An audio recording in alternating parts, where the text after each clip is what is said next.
Hello, everybody. Welcome to the Facial Recognition Comedy Podcast. I'm Zara Ali. I'm Paula Viganalan. And I'm Fizza Dasani. And today we have the gloriously talented, amazing, beautiful Jackie Fernandez. Yay! Yay! So Jackie is a two-time Emmy-winning TV host and content creator, and we are so lucky to have her today. Thank you so much for coming on. Oh my gosh, ladies, thank you for having me. This is so much fun. I feel like we are friends already. Yeah. Is that weird? No, it's not feel weird. it? I feel a connection. Do you feel it here? I feel a connection because Ooh, we're touching. She took. Ooh. Me too, and I like it.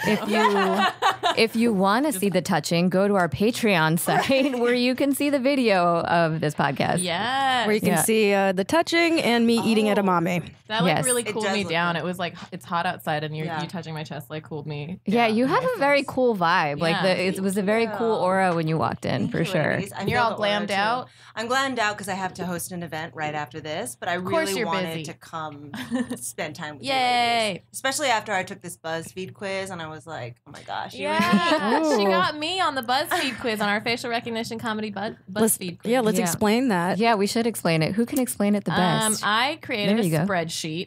It's your How quiz. every story starts. I wanted to make a BuzzFeed quiz so people can, now that they can maybe tell us apart physically, they could maybe learn more about our personalities. Yeah. So we had the original 6 who did the first show answer all these questions, and then I made it into a BuzzFeed quiz, and then everybody's been taking it, and it's been really fun. It's like everybody's been posting their.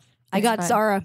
Me too. Zara got Kieran. I got one of the other girls. Okay. Yeah. Okay. I haven't taken it. So even though you Fernando. made it, all the answers don't lead back to you. No, Clearly. they Well, don't. I mean, it could, but it's been a few months, and you know, you're constantly evolving as a person. So, I mean, maybe yesterday when I took it, I wasn't myself. I was Right. more like Kieran. someone else. Yes. You know. Yes. I just like some of the other people's answers better than mine. I'm like, That's oh yeah, true. that's more me. Yeah. So you got me. Yes, I did, and I felt really good about it. Yay. What was That's it, fun. like a classic geek? It's like I'm like the nerd. I'm in a PhD program right now, and I also do comedy. So So you're making your parents happy and also fulfilling your own dreams. I'm never making my parents happy. Yeah, is that? I don't think anyone ever makes their parents happy. Yeah. I mean, you grew up in a Filipino household, Yeah, right? Chinese Filipino. Oh, Okay. Filipina. Mhm, that's Okay. right. Nice. So, what was that like? I mean, were your parents always proud of everything you did? No, okay. So my parents, I'm first generation. Are you guys all first Yeah. generation Yeah. too? Yeah. So my parents came here from the Philippines when they were like 25 years old. My dad like worked in a junkyard trying to get his paper. So they were just hustling. I mean, I was born here as a tourist visa baby. Oh, Before that was a wow. thing, right? Like my mom traveled a lot selling. She was a big exporter of those fake handbags. Like they would go to China and Japan and then sell them back in the Philippines. Oh, your So mom's she always was- been a hustler She's then, from the always been a beginning. hustler. She Yeah. has such a great business mind. That's My so mom, cool. She's so smart. So that's why she was able to travel Mhm. like almost 6 months pregnant to America. Oh wow. Yeah, and so she has a sister in New York, and she knew she was about to pop, so Mm. had an American baby. You Hey. know? Yeah. That's the way to do it. Mhm. So there was some intention behind being Total Yeah. intention, right? But then I was shipped back to the Philippines right when I was very young because it's very hard to try to make it here Yeah. when you have no monies, Mm. papers, connections, and take care of a newborn. Yeah. And so I was separated from my family. Aw. And that's why I think I have a weak immune system. You know, Oh, breast milk. that breast milk. Yeah, Oh, right? yeah. So, but So you're pro anyways, breast milk pro when the breast time milk. comes. Good I, to know. I wasn't breastfed either, and I feel like I had a lot of immunity issues growing Right? up. It explains a lot. No, but I got really sick, so she came back to get me. This is a very long story longer, but the point is like my parents, they've always been here like hustling and stuff. Yeah. And so they wanted my sister and I coming from this Philippines background to be nurses. There's this joke that Filipino Yeah, that's a Have you big heard this stereotype in LA. It's a- Yeah. like, Stereotype. there's this joke that Filipino parents teach their kids to be nurses and Indian parents teach their kids to be doctors. Yeah. And Mhm. it's Yeah. so like, wow, why is that? Why aren't we trained or instilled to be this in a culture of like, you can be a doctor? I'm telling you, I never met a Filipino doctor until 3 some years ago. Everyone who I met is like a nurse or an RT or a PA or whatever. And there's actually a big community of Filipino doctors. But wow. Are yeah. you on the lookout for a Filipino doctor? No. I'm not, but because their schedule is crazy, right? But my parents, they really wanted us. They're trying to do the nurses. family thing. They're like, be a nurse, you'll have more time for your family. Yes, no, it's more like be a nurse, then you could do a lot of overtime and buy a 6-figure house. So Okay.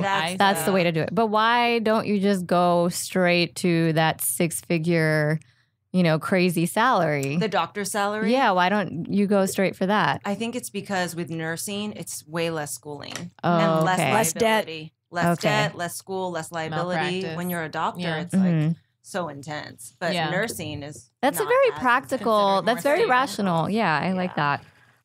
So how did you end up in the world of journalism and being a news man. anchor? And what You was look, that journey like? Perfectly suited for it. Yes. Like when I picture like a news reporter, and do you notice how she pronounces everything perfectly? She's media trained. She You was can like, tell for sure 25. everything. My parents were 25 years old. Well, I went to anchor school. So Oh, you I did? was- What? That's yeah. a thing? It's a thing. So you after could go to- major in anchoring. Do you have a pantsuit dress code? What is happening? I'm I so know, right? excited. No, so I already there like is this a girl with the pantsuit pantsuits. Oh dress my code. God. But I wasn't part of that. So I was always hired with every show that I became a part of as their fresh new face. They Oh. see colored girl, young, fresh, hip. The Let's- ethnic. Yes. Yeah, the ethnic. Let's Yeah. build a show around her. So that's Oh, happened cool. for like every city that I've been in, whether that was Tampa, Cleveland, or Greensboro, North Carolina. And but before I got my job in Greensboro, North Carolina, I was doing production assistant work, like behind the scenes at ABC News, working on their overnight show, which is a show that airs at 3 a.m. It's specifically suited for people in the medical field and new Yeah. moms who are up at that time. Oh. And I was doing that stuff and pitched myself to do movie reviews and celebrity interviews. And so I was able to do that, like parlay that into being on air on a national network. Wow. That's awesome. So I did maybe a handful of those and made a reel, fake it till you make it. Was very close with this producer and we were able to help each other out, make tapes. And I sent it out. Greensboro, North Carolina at that time was at Market 46. There's about 200 markets in the country.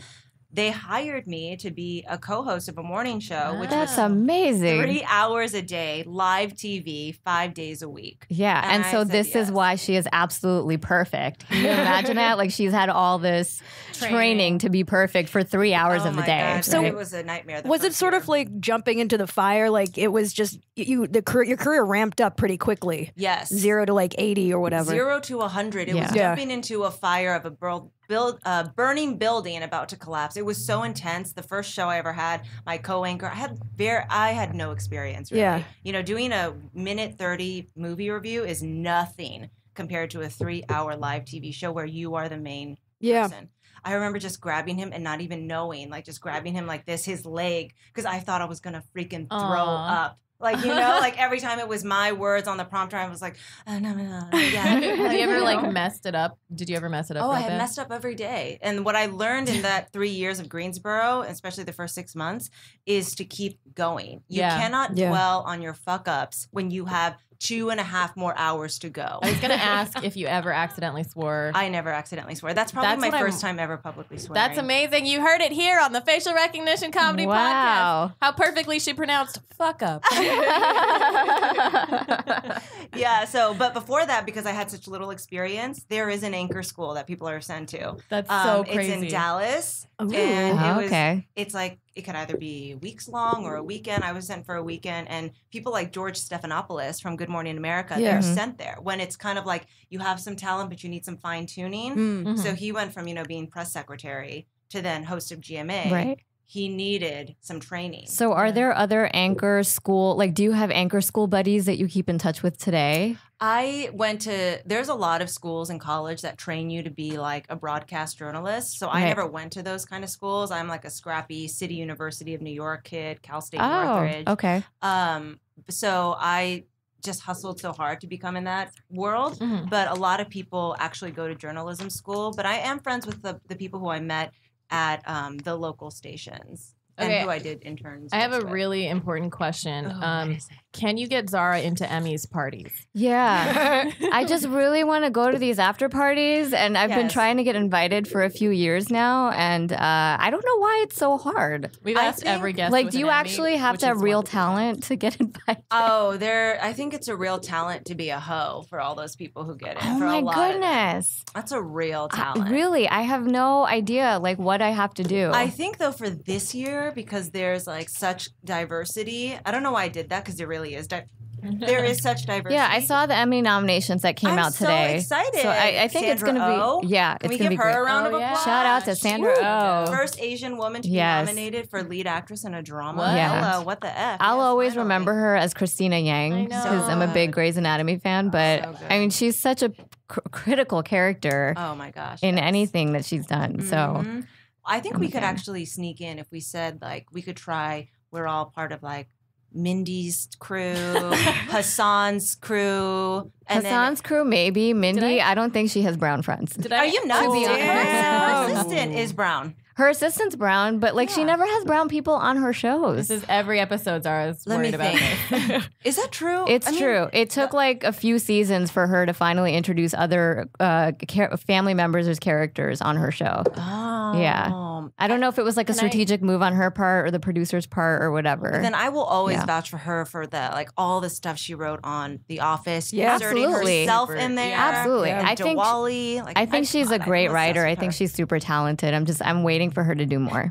I just want everybody to do more. That's Of all. course, of course. Can I tell you about the time I crashed a wedding? Maybe that'll help us. That'll Okay, help us. yeah, Let's- sure. let's Yeah. craft So our I game went plan. to my undergrad was Caltech, and there's this place called the Athenaeum, which is like the faculty club, and it's like a hotel, and it's literally right next to the dorms, but it's considered off campus. And my friend came up to us in a suit one night, and he was like, "We're gonna go crash this wedding because they always have weddings because it's like a fancy hotel." And I was like, "Okay," and he was like, "Wait, are you serious?" And I was like, "Oh, now we're going," because he was like BSing, and I was like, "You got in a suit for this? We're doing it." And we went in, and the wedding was half Asian, like not South Asian, East Asian. Okay. East Asian, and half white. And I was literally all my friends were either East Asian or white, and I was like the one that stuck out. Yes. But we did it, and then we're all dancing in a circle and stuff, like doing like the fun like wedding dances, and then Yeah. all of a sudden everybody started dancing to like Somewhere Over the Rainbow by Oh. the Hawaiian dude, version? Kevin Yeah. Kawai. I Yeah, love that forget his version. name. And then it got really intense because everyone was like crying and making eye contact, and I was like, now we need to leave. But it was super fun up until that point. There are several different we can use avenues those we can skills. take. We can Yeah. pretend we are Okay. engineers and the parties got messed up. So we can be like, okay, Ooh. pretend. Yeah, like we need to help you. The lighting's down. Then we have like backup dresses. Then we're glam. And we're like, oh, sorry. We're In our equipment bags, Our right? own Ocean's Yes. 4. Yeah. Yes. Ocean's I'm down. 9. I'm down for this. Oh, Ocean's 4. I get it. Yeah, because it's the I don't four know of us. I don't know how they number it, but Yeah, I think They it's do just like by the the number of people. The number people of in the people, heist. yeah. Right. Yeah, the number of We're people in the doing it. heist. So it's Ocean's 4. I like how we're making a real plan. This is happening, right? I Oh, really 100%. think it could. what are they going to do to us? When are the we'll Emmys? Just be like, I'm sorry, I thought this was a different party, and then leave. And if they do something, someone starts recording it, and it's like, you don't want to be on Baller Alert for racism. That's true. It's like that would be a very strategic move, right. It's actually. like, we Yay. are part of those people over there. Yeah, Yeah. you don't want to be that person. No, right? You- And imagine if like just Hassan shame is them into going letting us in. and he waves back at us. We're like, did you see that? Yeah. That's our people. Yeah. We're with him. We We're didn't get dressed up for doing nothing. this. We're doing We're this doing it. 100%. All We're right. doing it. Actually, our mutual friend is a good friend of Hassan's. Oh yeah, he could so probably get. that's the connection that got Jackie to that's our cool. podcast today. So maybe we could actually pitch this idea To him. I think he's also might be, I don't know if I should say this, but like I think he has a connect for like master forgery. Wait, for what? like tickets. Oh, Like for our to passes. forge Yeah. tickets? Ooh. There are people that, okay. I'm total I have straight edge. several feelers out there for after party season this year. All right, you okay, guys- like I think let's make it. this okay. is happening. Does he have? We're gonna make this happen. Does he and we're make gonna, fake like, IDs so I can like have one that says I'm younger? Right, McLevin style. Yeah. Opposite. I never thought of that. That's a great idea. Right? You guys look young as fuck. I don't Yeah. know what you're worried about. I'm not worried. I'm just talking shit. All right. How did you get these Emmys? So I got these Emmys just from pure talent. Okay, cool. Moving on. Yep. We figured, yes, of course. But so it was two. Was it two at the same time, or No, I pulled the Lakers circa Kobe and Shaq. They were back to back. Yeah. okay? So I won the first one for my work in Greensboro, North Carolina, and what we did for the community and promoting literacy and all of that stuff. And then the second one was in Cleveland, and I won that for a hard news morning broadcast. Yeah. A plane crash had just happened, so that's when you throw like the whole show out and you just go, breaking news back to back. It's all It's like emergency rooms. yeah. So those are the two that I won. That's amazing. Wow. Is that part televised of the Emmys? Mhm. It is. It's Mhm. awesome. I don't watch because I don't get to go to the parties. So this was a national Emmy. Mm-hmm. Wow. Yeah, it's like a bunch of different, people competing for Yeah. these certain categories and all that kind of stuff. So Yeah. what's that like being up there, your first Emmy win? Like, Yes. did you have a strong feeling that you were going to win? Like, what's that like being nominated and the whole, like, I'm sure you were going through several stages of shock. So many and, stages. Right. So the first one, I was nominated 3 times. So the first time I was really disappointed when we lost. Yeah. But we were going up against someone who had featured the amazing woman that is Michelle Obama in their stuff. So I said, we're definitely going to lose this one. Right. And then the second year, I just felt like, man, I think we're going to win. Like there's so much passion. Like I pour my heart out into this project. And the camera guy was facing us. And so my co-anchor was like, I think look at they're facing us. Actually, no, I'm the one who said that to him. I was like, look at their like the cameraman is facing towards us. He's like, no. Because you're nervous. Like, and so when they said our names, I just thrust up into the air, the chair fell back. And I totally hogged all the time for the acceptance award speech time. you should. It's Did your award. Wait, did your co-anchor get mad at you? He did get mad at. Well, he didn't get mad. It's kind of like when he started going, it was funny because the music started playing, but he kept going. Yeah. But I knew for myself because that project, I'm the one who went every week. I was the one who was so into that, and I was going to accept that award. You know what I mean? It's your I time. was gonna let him accept it when he tried to like back out of that project all the time. Suck it, co-anchor. I There know, you but he's go. a great guy. He's a great guy. Suck it, Emmy Award That winning is co-anchor. amazing. But you were all in from the beginning. So I was you're all like, in. My speech is going to be all in from the beginning. Totally. What was the project specifically? We went to a different school every week, sometimes twice a week, all throughout our county promoting literacy. Yeah. And we did this 45-minute program with them where we would talk about reading and play a game, let them be news anchors, and we made a music video. I mean, it was a very intense program and so much fun. I loved it. That's awesome. Like dancing and singing. And then the second Emmy I won, I just said, I made a speech, but I dedicated it to my parents. I said, if I ever won another Emmy, it'd be for you guys. Yeah. And this Yeah. is how proud they are. They display that Emmy hidden in a box in the corner in the closet. They could not care less. They couldn't care less. That's surprising. Why? Yeah. Are they mad because it's not a stethoscope or I don't something? Like, what do know. they want from you? They're just kind of like, oh, that's cool.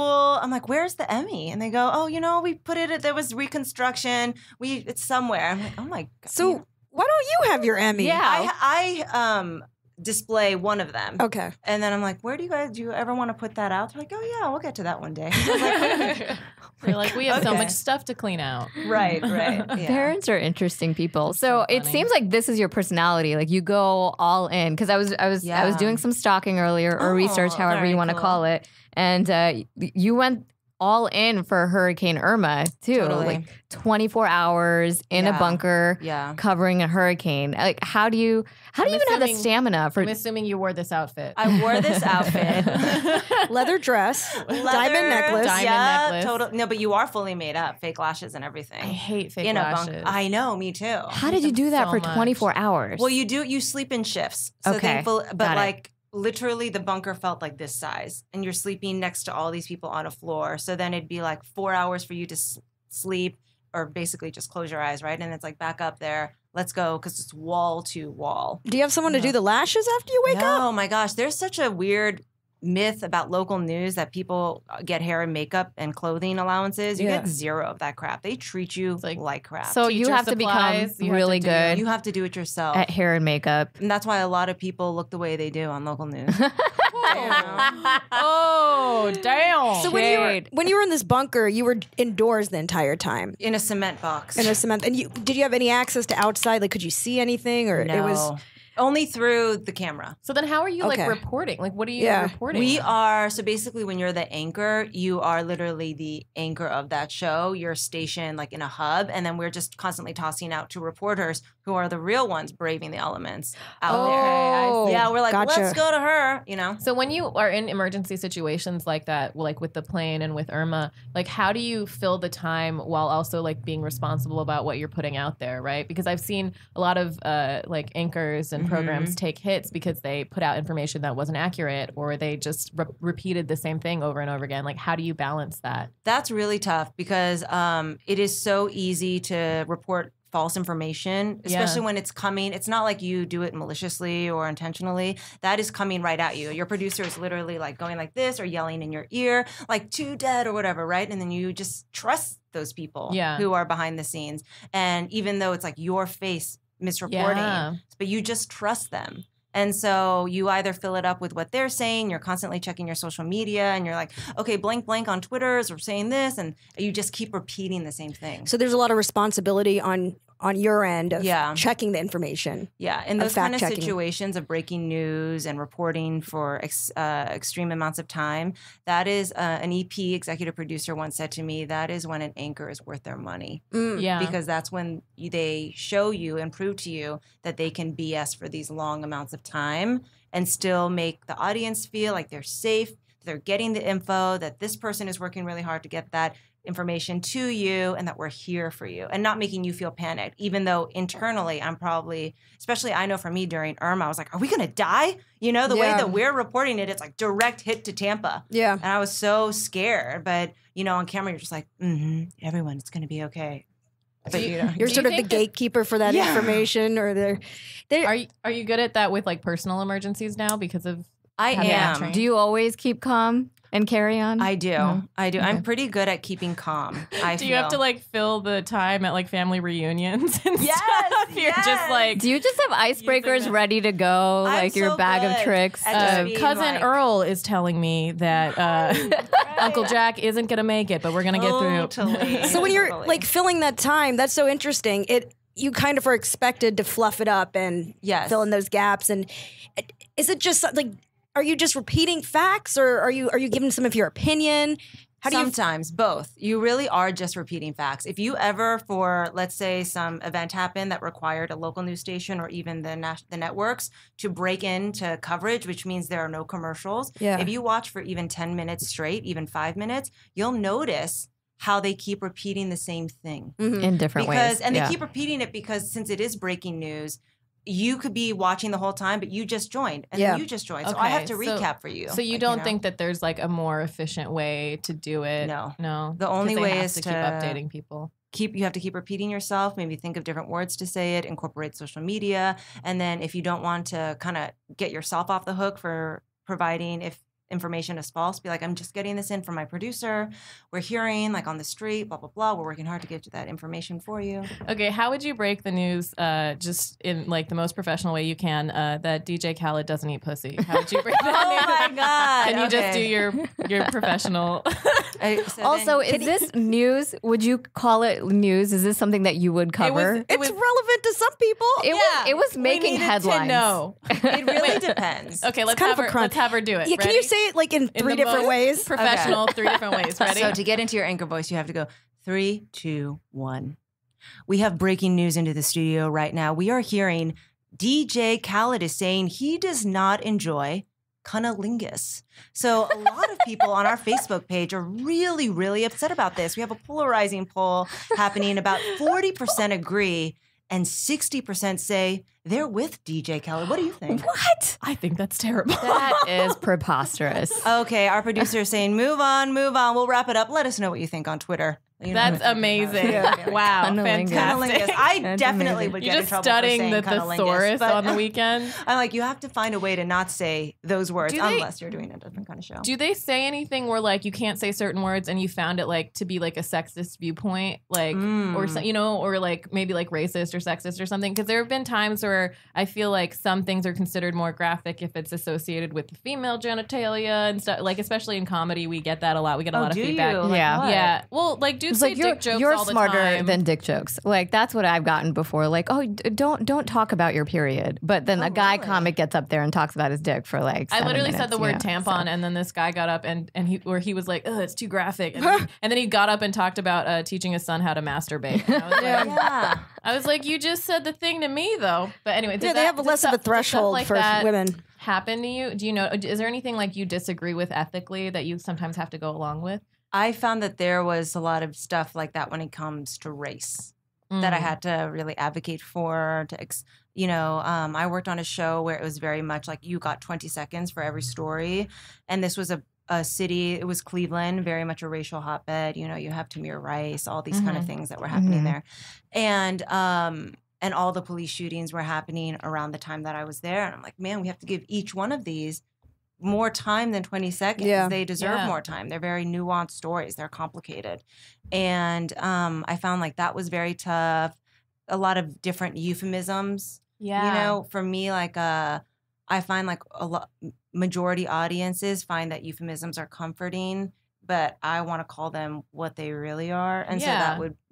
So like what would be the euphemism, right? and what would be the actual situation? So I guess there was a situation where there was an example talking about the Japanese concentration camps, and a lot of people were like, those were called internment camps, right? Yeah. And I said, well, technically that was the euphemism that was told to us, like internment camps. It doesn't sound so bad as a concentration camp. And then a lot of it was so riled up, such a debate, such a fiery one, that that's the wrong use of the word. And I go, if you actually look at the dictionary, concentration camp means a concentration of people. Yeah. What was happening in Germany and all that stuff, those were death camps. Yeah. So just that kind of Were stuff. you able win to? that Yeah. Were you able to call it? I was able to that? win it because at the end of the day, they kept changing it in the prompter, and I'm the one who said it, so I'm going to say what I'm going to say. Damn. Do you know what I'm saying? That's It awesome. changed, I and was like, I'm I gonna also change. think that with the shootings and stuff, the way that they portray the unarmed black men can often be like really unfair. Like they use like pictures that are like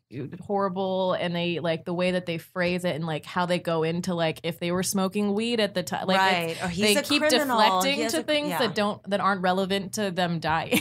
Yeah. And so like the headline itself can be very like aren't relevant to them being murdered. Right. But they say this story in a way that kind of rationalizes their death, and it's like, does anyone ever deserve to die like that? I mean, it was a lot of heated debates, I would say, that were happening at an ungodly time, 3 a.m., where your brain is like, but you feel so strong, like steadfast in your convictions, like, no. And then at the end of the day, I'm like, if I go over time, I'm the one on camera right now, and I'm going to say what I'm going to say. And if you keep taking the script out that I write that's supposed to be in prompter, I'm just going to ad-lib off the top of my head. Yeah. You know what I mean? Yeah. You're not going to take that camera off. Well, you could. The producer could be like switch it to you, switch it to black, Do you think was there a lot of diversity in these heated debates, or did you feel like you were the like minority like pushing for these terms? Thankfully, when it was in Cleveland, there was a lot of diversity. My best friend and meteorologist on the show, she's African American. My co-anchor, my best friend and meteorologist. I just love that. And the co-anchor was African American too. That's good. But the people who were in charge were not.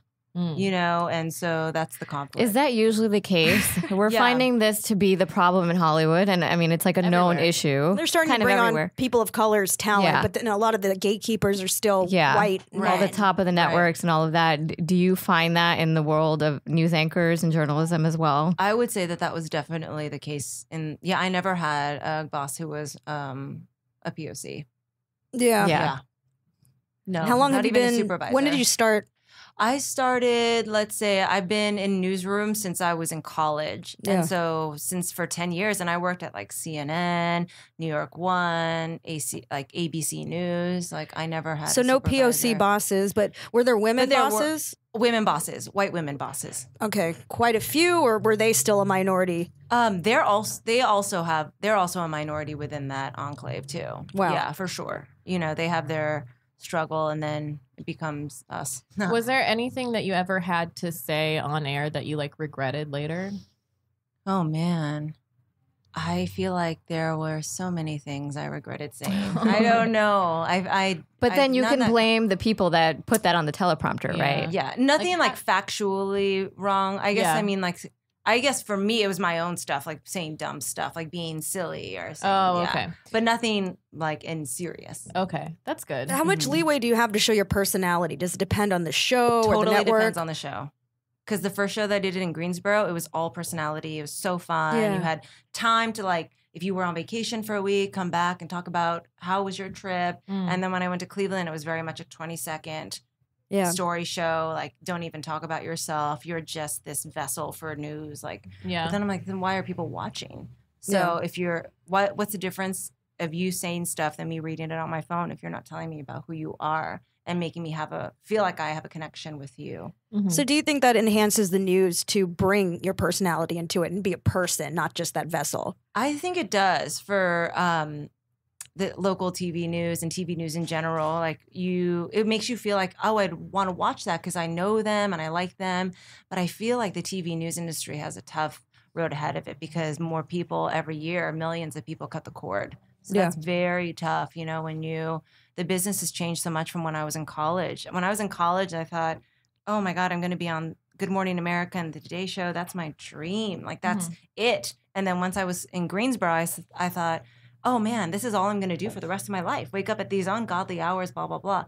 And when everything shifted and you were able to have more autonomy over yourself and your content via social media, I was like, why am I doing this? Where everyone's telling me to be a certain way and forcing me to be this sterilized, censored version of myself and have no power over myself in the sense of, you know, the image you portray on social media. You can't collaborate with anybody outside of this news station, all these kind of things, right? And so people have been able to make content king and make a business and a life out of it. And I'm like, why am I not doing that when I have all the tools and knowledge to do that?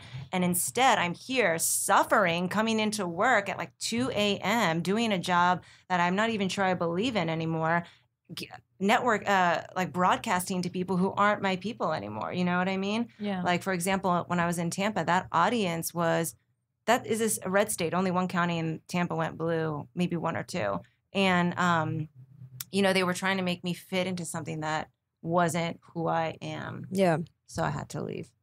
You left? I left. Okay. Yeah. So what are you doing now, and how are you changing, you know, the circumstances so that you don't have to fit into something that doesn't fit you? Well, for one, like, I've been watching your social media for the last 24 hours since we spoke on the phone. And I am very impressed where you care a lot about social change. Thanks. And I feel like you use your social media as a platform for it.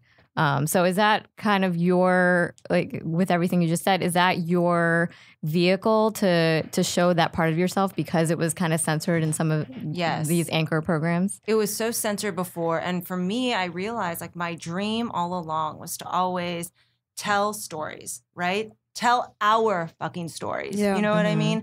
And all the time when people of color have been successful and been able to make amazing movies, whether it was like The Namesake, I remember watching that and being like, oh my God, like crying, you know, all that, or shows or what have you. I'm like, I want to do that for our stories. And I always thought if I kept climbing in this broadcast TV world, I'd be able to pivot one day to entertainment.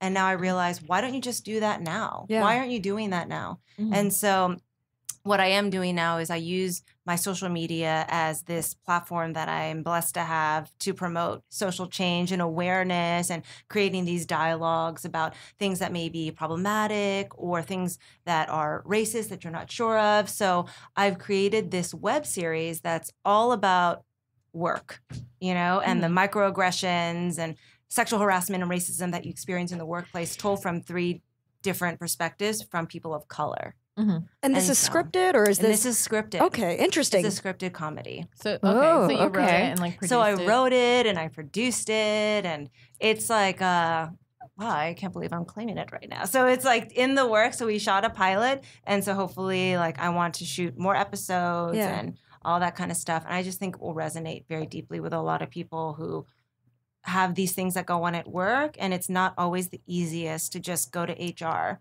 You know, sometimes you just have to think, and they're always not all serious. Like, for example, I had a boss, every time I wore a top knot at work, he would bow to me. What? Yeah. So, wow. You know what I mean? Just like, I would love I'm creating a space where people can share these kind of stories, you know, where it's just kind of like, it's not something, you wouldn't go to HR for that, I don't think, but it'd be like, man, this is kind of, I'd make that bitch bow every day. Yeah. I'd wear that top knot every day. I'd show up unexpected. Right. And make him bow. I would probably call them out, though. Do you act? Terrible. Do you act in the series as well? Yeah, so I'm in the series too, and but it's really just all amazing stories, and like I love all the people. Like one of my main characters is intersex Latinx, and he is so awesome. We don't hear about that identity at all. He's in LA. He only knows 2 other people who identify as that, right? And I think our culture is just barely wrapping their minds around what it means to be trans, let alone intersex, which is an actual biological condition. I have a really close friend who's an intersex advocate, and I like lived with her actually. And she's got a really great platform. She was part of Interact, the like youth group. Yeah. And she like I lived with her, and I watched her she'd accepted it before, but like allow herself to share it with more people, and like she went through like relationship issues, and then she like found a way to like advocate for herself, and it was really awesome. And like there's so many intersex people. I think there are more intersex people in the world than there are Jewish people in the world. You know, it's as common as redheads. Wow. Yeah, it's really common. And but people don't know because there's so many different. There's like a huge range of different terms for it and different types of intersex. And also, people don't talk about it. They don't because it's really so it's personal. shamed. It's a lot of people feel shamed. It affects their like. We should have her on. She's an amazing. I would love to have her on. Yeah, but yeah, that's awesome that he's like slowly finding people. You know, yes, they're definitely people out there. Yeah. Well, it takes one person who's courageous enough to come out, and then they're like, "Oh, I identify with that." And there's someone else. Yeah. So awesome. When can we see this web series yet? Or so I'm hoping for this web series to be out by the end of this year, and even maybe hopefully by the end of this summer, and then probably by the fall. Split the difference. And then in conjunction with that, I really wanted I'm launching this podcast where it's the safe space for people of color. All people, but specifically people of color, to talk about these experiences that they're having at work, you know, because I feel like a lot of us feel really alone, and the experiences that we have with these things are so different from other young people, you know, and they don't understand it. So that's why it's very much for us, by us. Yeah. This space that I'm trying to create. FUBU. It's FUBU. Are they still around? Are they making a comeback? I don't know. What was the brand that made a comeback? Fila made a comeback this year. Oh, sorry. All this it's like throwback culture these days. I don't know. I'm seeing everything that the 90s. Yeah, I'm seeing everything that I grew up with make a comeback. I don't know anything fashion. I was in the car with Zara and Fizza the other day, and I was just naming types of shoes, and I got to like 6, and I like ran out. She was like Skechers. I was like, Coach. That was it. I just started naming like brands that made bags, and I was like, does Coach make shoes? And they were like, yeah, and I was like, whew. I didn't know. I didn't. Yeah, it's a problem. But okay, wait. I want to talk to you about people that you've interviewed. Like, who's the most fascinating person you've interviewed? Okay, so I've interviewed the Kardashians. Wait, all of them? Amazing. All of the them? sisters. Wait, Kimmy, the 3? Cordy, and I don't know why I'm calling them that. Like I'm friends with them. Kim, Courtney, and Chloe. Okay. What about the younger ones? No, not the younger ones. No. So what are they like in person? Are they the people in person that they project on their reality TV show and on their Instagrams and all that stuff? I felt like the people who I saw were very much the same that you would see in the reality show. And I gotta say, this was like maybe a few years ago. Kim's butt did not look that big in person. Because believe me, I was looking, because it looks ginormous in photos. Yeah, right? Yeah, it looks huge. So I was like, hi. Like, but you know, like just wanting to see what it looks like in Maybe she was in between treatments, though. Because this was a long time ago. Yeah. This was circa Chris Humphries. Oh, yeah. Okay. So yeah, I think the ass has expanded a bit since then. But you know what? It's interesting that it looks smaller in person because I actually have run into some reality TV stars. How does it look? Who have big asses on TV, and it looks even bigger in person. Oh, it looks because on TV, it's like everyone has a big ass on their Right. show, but like you see them by themselves, and it's like you have a scale. They're next to a tree, and it's like that's not That tree ain't got no ass. Like. Yeah, that's a flat ass tree. So true. But I would say the most interesting, who I was so surprised by and like enthralled with, Stephen King. Ooh. Yes, you whatever, I don't know what you think of when you think of Stephen King, but this guy is so freaking fun. Really? He's funny on Yes, Twitter. he's funny. I he's picture like an hilarious. intellectual, but like, I mean, sarcastic and stuff. Yeah. So like funny and that like intellectually funny. He's vivacious. I'm telling you, Really? like on a red carpet, it's like you are doing your report to this camera and you don't see him, and he's like, "Hi," like, you know, like surprising you. Like it's so cute. That's so I great. thought he was Awesome. so fabulous. I really, really liked Was it. this after his accident? This was, I'm not sure if this was after his accident, but this was also kind of a long time ago, like maybe 6 years ago. Okay. Yeah, I think it was after that. Oh, okay. Yeah. What's like the most like powerful moment you've had with someone? Like, what is something somebody has left you with, like a thought or an idea? My gosh. Okay. You mean during an interview? Yeah. Okay. No, I just mean pillow Not talk. like in life, I mean- you know, I mean like pillow talk. not like your ex-boyfriend or anything, but Right. you know. Well, shoot. Unless he's someone you interviewed, then all right. No. Are these televised interviews or just personal? Doesn't matter. Doesn't matter. Just Okay. just like a good Something that moment. felt poignant and stuck out to you. One thing that really felt poignant to If me. you say the Kardashians, I swear to God. I know, that time with them was very, very short. Well, something I recently interviewed Darren Criss, and he's the star of ACS, American Crime Story of Versace. Oh, okay. He plays Andrew Cunanan. Oh yeah, yeah. Mhm. He's half white, half Filipino in real life, and also Oh wait, he's also from Glee, right? he was also from. Oh, yeah, okay. yeah. Yeah, So okay, I He was got it. just, I think, nominated today for an Emmy as well Ooh. for his get it. performance. Yeah. So he's So you very have much- multiple ways to get into these Emmy parties Oh, yeah, that's now. right. I guess I could say that one. And so he is white passing.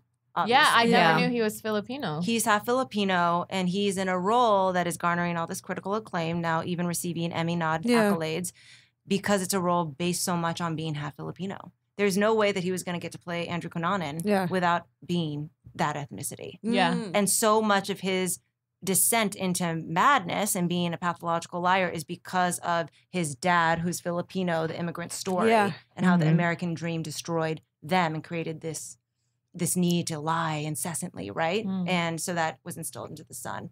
But anyway, so my point is, we had this talk, and he had recently said to Vulture before our interview that he is happy that he doesn't look Filipino, right? Because he gets to navigate these spaces, and he said, and he was really disturbed by that because that's not what he meant. He was just, it was a Q&A, and He has more options. Yeah, but He I'm was- sure what there he was looks like. backlash There in the was total Filipino backlash. community. He said he doesn't identify as, he's not sure if he should identify as an Asian American, and because he doesn't look that way, Yeah. and he doesn't have to experience the hardships that come with that or whatever.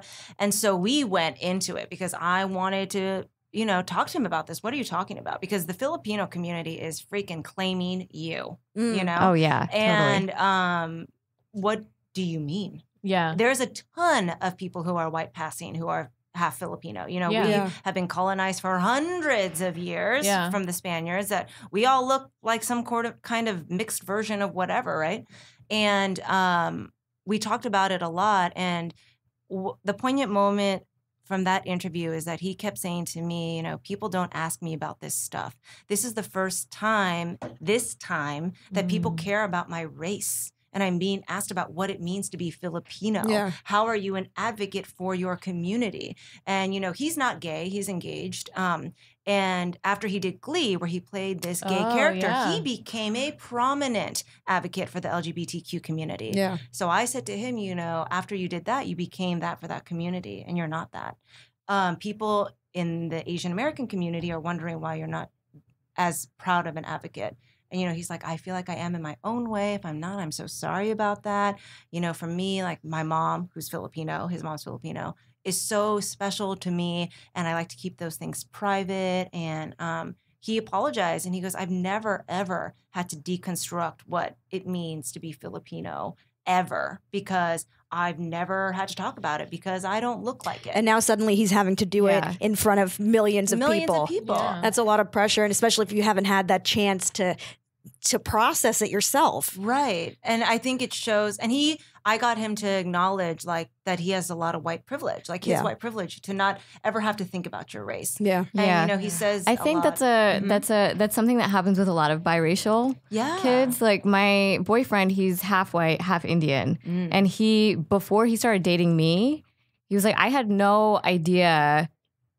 I never really thought about being Indian because no one, like people in LA don't really ask you because people say New York is a melting pot. I feel like LA is a melting pot in that like the diversity has been around and accepted in pockets of LA for a long time. So there's a lot of biracial mixed kids and stuff everywhere. So like it was never a problem for him being biracial. He was just kind of clustered in there with like the white kids, with everybody. Right. But like dating me, he's like, oh, okay, you're dealing with all these issues that I never had to deal with. Right. Is he white passing? No. Sometimes if he hasn't been in the sun for a little while. But, I think also like being biracial, I think that almost makes your family a little bit more liberal inherently because it means that they went outside of what they've known and they like maybe in some cases had to fight for their love and like you know. So I think like with certain cultures or families that stick to their own culture, they might be a little bit more closed-minded. So that might be something that's new for him. Yeah, that too. Like he never had to identify as anything. He was just like, I'm just a human being. Right. Instead of like, I'm Indian. I don't I'm see white. color. It's kind of like that. Who say that they're a citizen of the world. They're so lucky. You know, they're so lucky. lucky to live in their ignorant bliss that like everyone just sees me for who I am. And it's like, great. I agree. We are all one human race, but let's talk about the realities of what this means. I think the problematic thing that hurt people's feelings, frankly, with what he said is that he's taking this role as a half Filipino, and portraying this person who's half Filipino and he's benefiting in that way, but then also doesn't acknowledge or hasn't had to acknowledge or had to advocate for that group. So it's like you're benefiting from it, but not necessarily fighting for it. Or even having to think of what that means to you. So we talked for like an hour. It's great that he does now. Right. And he goes, the last thing he said to me was like, I'm really glad that someone like you is consistently, because I kept kind of asking the same version of the same. And so he's like, I've never had to deal with any of these kind of questions. I've never been confronted with like my identity or my role in the community, whatever. And I remember walking away from that feeling like, I'm so glad that I was able to talk with him about that and kind of share like, this is how the community feels, or at least the people I know in the community, and like what your role is now that you are up here and playing a role that is so fundamentally, you only got this because you're half Filipino. So there was probably a lot of value in that conversation where he was able to see things in a different way. Maybe he didn't have that exposure to that way of thinking. The intro music and the outro music for this podcast was made by my friend Ruby Ibarra, who's Filipino. Up. Island Woman Rise. I'm obsessed with Ruby Ibarra. She's like one of my close friends. No way. We worked at a company together. We're both scientists. What? And I love her. Yeah, so I went to I go to her concerts and I get to talk to Bamboo and like all those guys, and they're amazing. And it's a bunch of Filipino rappers from out of Oakland. And what's so great is that you'll go into their concerts and they're like super hard and they'll like rap and they'll be like super hard and they'll be like and they'll throw in things like we won't stand for intolerance of trans people, of people of color. Like they'll scream, but they'll have this like hard stereotype of what a rapper should be, and then they'll be like, my wife is in the audience, shout out to her, shout out to my baby. Like they're very like family community centric. And I went up to the green room and they had like all this homemade food. Yeah, hell yeah. They had all this homemade food and then like pre-rolled joints. Like, oh my God. All right, I'm there. That's I know. A good spread. It's so fun. It was so funny, but it was like, they're all so amazing and so like family oriented and so proud of their heritage that I could see how this would really like upset them because they're trying to connect to it. But especially in a role that is literally, Sewell Chan, who's a reporter for the New York Times, wrote it best. If you haven't seen that Versace show, episode 8 is all about a nuanced Filipino-American family. With his father. That episode, that was my favorite episode of the series. Right? Wow. And it's like how the the model minority, right? That we are in pursuit of the American dream, our parents, blah, blah, blah. And it builds us up. And we're this incredible minority. But that shows a real view of it, how it destroys this family and creates this monster that became a murderer. Yeah, I mean, the parents are so critical in a lot of our cultures that you can just see he sort of snapped when that one scene between when he finds his father in the Philippines and his Spoiler father. alert. Yeah, well, I'm not going to say exactly what happens, but you know, they reconnect. It's a flashback, and you just see how deeply hurt he is. So you see his humanity, how this murderer, this person who kills people in cold blood, you see him as a human and how he was just sort of broken by his father, someone who he expected to love him. That's crazy that he hadn't connected as much to the Filipino community. It just shows that how good of an actor he is. Yeah. He's a great actor. He's like a great actor. All right, I think we should wrap up. Yeah, we should switch to. Well, I want to ask one quick question. Okay. Yes. Which presidents have you interviewed? Yeah. Okay, I have done so I've interviewed actually the Philippine president, Gloria Macapagal Arroyo, when I was in college at the United Nations. I got super close to interviewing President Obama, like so close, and then was sideswiped by his security. No, just kidding. Man. And then I've interviewed like a lot of presidential candidates and their wives too, like Ann Romney and stuff like that when that was happening. So politicians, it's always interesting when you interview them because they know the game, obviously, right? Yeah, like they're also very media trained. They're so media trained. Yeah. They have their compact ready to go, like to make sure they don't look oily, and they're like bam, bam, boom, So yeah, politicians are always a good time. But I'll tell you, reporting live from the DNC, Barack Obama 2008 in Denver, the most magnetic night ever. Did you feel the magic in the air? Because we were watching it on TV, and I'm like, this is crazy. It was insane. It's like this palpable energy. And then even when Bill Clinton was speaking, I'm like, oh, I get it. Like, I was the charm. Yes. I'm like, dang. And then when he came on, I'm like, wow, what's happening right now? So, and then, we had great 8 years. Wow. Okay. That's amazing. Switch gears. I guess. know. That's amazing, though. That's crazy that you got to talk to all these world leaders. Maybe one day we'll have them on our podcast. Maybe. Okay, we ask our guests 2 questions at the end of this show. So we're South Asian, which is Desi. You are? Yeah. You don't see color. I don't say it. Which is Desi, which is a term that we use to describe ourselves. And we were wondering, who's your favorite Desi celebrity, South Asian celebrity? Mindy Kaling. Mindy Kaling. Zara, how do you feel about this? She's very talented. I love Mindy Very Kaling. diplomatic of Zara. Points to Zara for this part of the interview. Yes. She's And very I talented. also love Rez Ahmed. Yeah. Oh, that's her favorite. I want to marry him. The night of, you sign me up. Yep. Well, Totally. I know that girl ties. Yeah, never mind. Sorry. Maybe not to the plot line that, of. but I meant like his intensity. I was like, Yeah. oh. See, this is why women watch too many serial killer movies.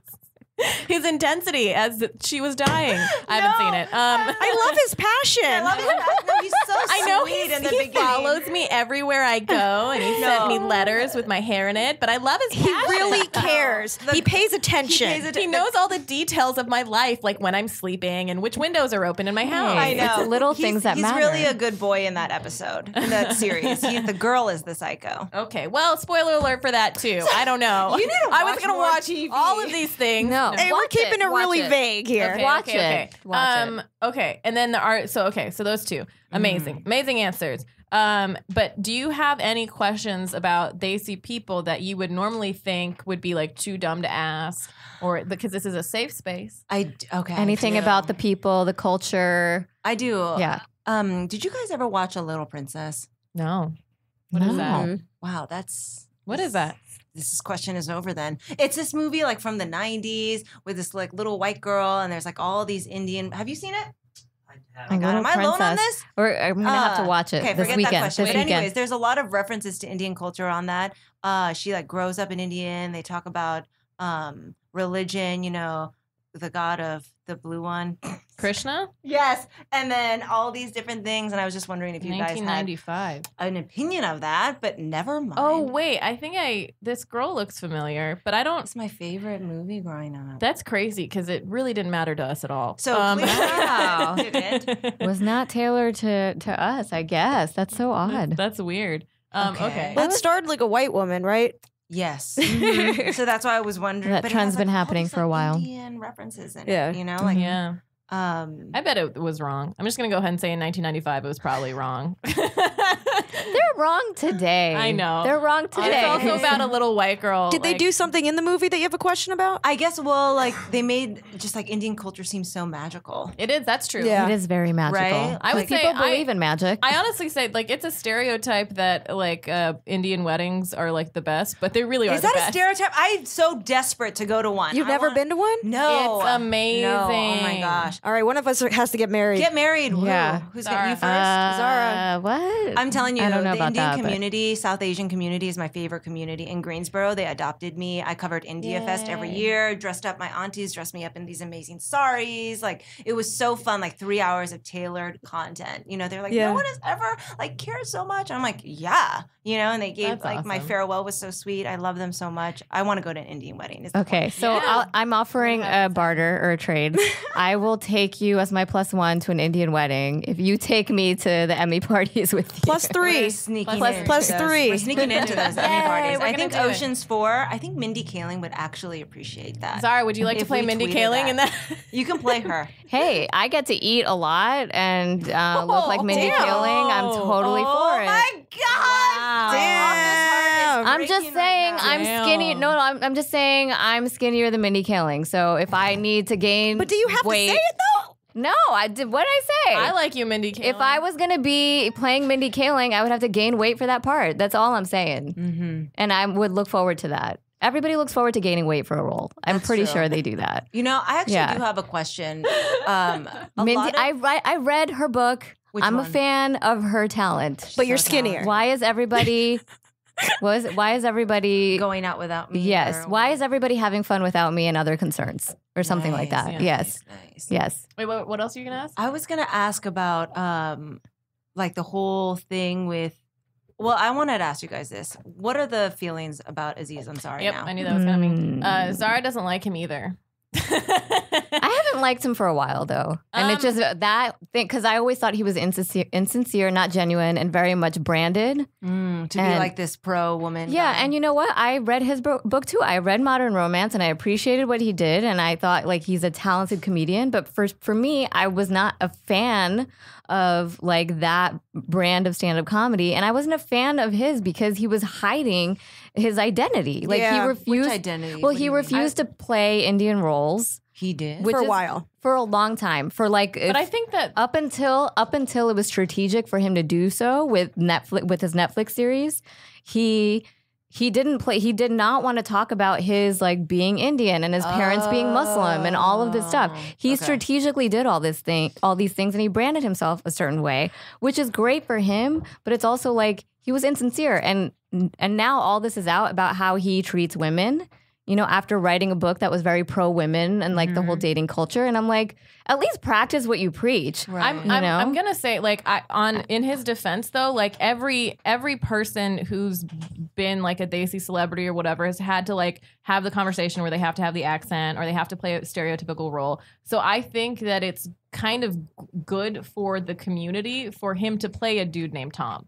You know what I mean? Yeah. For him to play other, I think he did a great job as think- Tom. I know, I'm not I know, saying I know, that. I'm but saying he's really talented. I know, but that's not what I'm saying either. I'm saying that it was strategic for him, but I think it was also strategic for the community. And Yeah, where you don't have to be identified by Yes. your ethnic Yeah. background. Yes. You can be the person. You can be seen as a person. I really appreciated. I really appreciated Master of None. too. Specifically the episode with the immigrant. immigrant story. I love that I do one. think it was great that he brought like Lena Waithe on and like had her like fucking Thanksgiving blossom in Yeah. that. Yeah, that was awesome too. I do think that sometimes he conflates the like the Asian minority struggle with the black struggle, and I don't think that he needs to do that. Like he said things like, "Oh, there are black people in Hollywood," and it's like they've dealt with enough shit, you know. Like Right. we don't need to like try to compete with them or like compare our struggles to them. Like they're dying on the streets at the hands of cops right now. Like that's a different thing. So that part I didn't appreciate.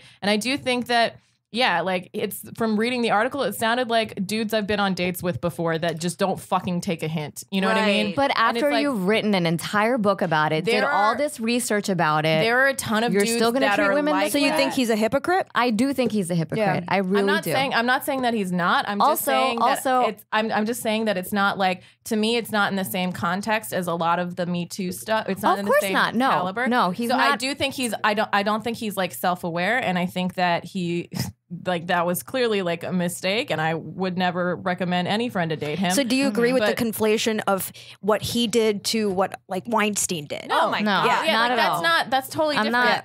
And I think that's not a Me Too. No, that's not. Like, I think when people saw that article come out, they took the other things less serious. Like I heard male comedians be like, "Well, now they don't like women are just saying like everything's bad." Yeah, and it's like no. I mean that was bad. No, but it wasn't illegal. I'm not saying it's not bad. I'm saying that they're saying that like they took that and they expanded it and saying and did the thing where they're like, oh, like now a hug is like the worst thing ever. You know what I mean? Yeah. And so we are aware that there are levels to it, and he seems hella unaware or like, you know, just I would never want to go on a date with him, but I don't think it's at the same level. Mm-hmm. I think I don't assign as much strategy to his thought process as you do. Yeah. Well, I mean, just to piggyback on what Zara said about his presentation with stand-up, something I really appreciate is authenticity. And if he's purposefully hiding a layer, which, you know, maybe there was some positive from that he was seen as a person and not like an Indian dude, person first, but like that is a piece of his story and you are omitting it. So I'm glad he is sort of unpacking that a lot more now. Yeah. Even if it is strategic or whatever. You know, everyone's going through their own process. Okay. I will say I am like I've been accused of being a hater and I'm not denying it, okay? Like there are some people, but it's also like I wanted to like Master of None, and I did like it. I like a lot of his work. For him as a person, like people think of him as this like really innovative person, and he is, but he's not doing anything for you, you know? You like is he gonna put you on a show? I hope he does. But up until recently, he's never really like individually gone out to help anyone from the community. Like him just being him. That seems to be the problem that you like have with these. So I think something we need to consider is that a lot of these gatekeepers and producers are white people, and they might say you filled the quota. Yeah, but he's in a position now, and he's been in a position for a while where he can do something to help, you know, the people around him. Like you won't see him in this group of, you know, like you won't see him with like a group of friends, but like someone like Hassan, like he's helping others come up with him. Super inclusive. You know, he's super inclusive. He's not like I'm the really good looking. Oh, he is. Oh my god. I was like, what so the? good looking. And talk about an authentic special. Yeah. Oh my god, that was intense. Incredible. I watched the special. I was like, good yeah, close-ups on that his work face. has a lot of heart in it, and it shows. It's a good face too. I'm sorry. Talking about Aziz always riles me up, so I'll stop. But I love Wonder because I don't know what happened to him. Exactly. That's a good one. Yeah. All right, we got to wrap up. But Thank you. thank you for being here. And where can we find you and your projects? Oh, okay. So you can follow me on Instagram. I'm at Jackie Fern, and that's FERN. And then all of that stuff will be put on there. Jackie with it's an the IE. one that's like Verifon. Oh. Yeah. Just kidding. I'm not kidding. But Congratulations. Yeah. No, Yay. it's so Chris. But yeah, JACKIEFERN. Cool. And I'm Pallavi Gunalan, PALLAVIGUNALAN. That's my website and my Instagram, my Twitter, and my Facebook. Oh, that's nice. We didn't laugh. I know. They're getting better at not laughing at my fucking name. I hear that. It's really long. It is A long. lot of syllables. I recently changed all my socials because people were calling it Zara Alive. Yeah, so I changed my socials, so it's now Zara does IG and Zara does tweets. So Zara is ZAHRA. Oh. Yeah. So was Zara tweets taken? Zara everything is taken because every single Zara is on the internet. Zara likes to be inclusive with other people in the community as long as they're not named Zara. Pretty much, yeah. Jinx. Yep. Yeah, and I'm Fizza Dasani. That is spelled, or actually, Fizza Dasani, or at Fizza Dasani on Twitter and Instagram, spelled FIZAADOSANI, and the Fizza FIZAA on Facebook and FizzaDasani.com. And our that's website is facialrecognitioncomedy.com. Our Instagram and our Facebook are at Facial Recognition Comedy, and our Twitter is at Facial Rec Comedy. We will be at West Side Comedy Theater the second Sunday of every month at 9 p.m. And a new episode of this podcast drops every Tuesday. Shout out to Ruby Ibarra again for doing the music. I love her. Yay. She's so good. She's Galing the on best. Ruby Ibarra. And you guys really look different from each other. Thank you so much. Thank you for saying that. Thank you for noticing. Oh my goodness. Noticing all the different features. So beautiful. Yay. Thank you for being here. Thank you. Thanks. Salamat. Yay. Bye. Bye.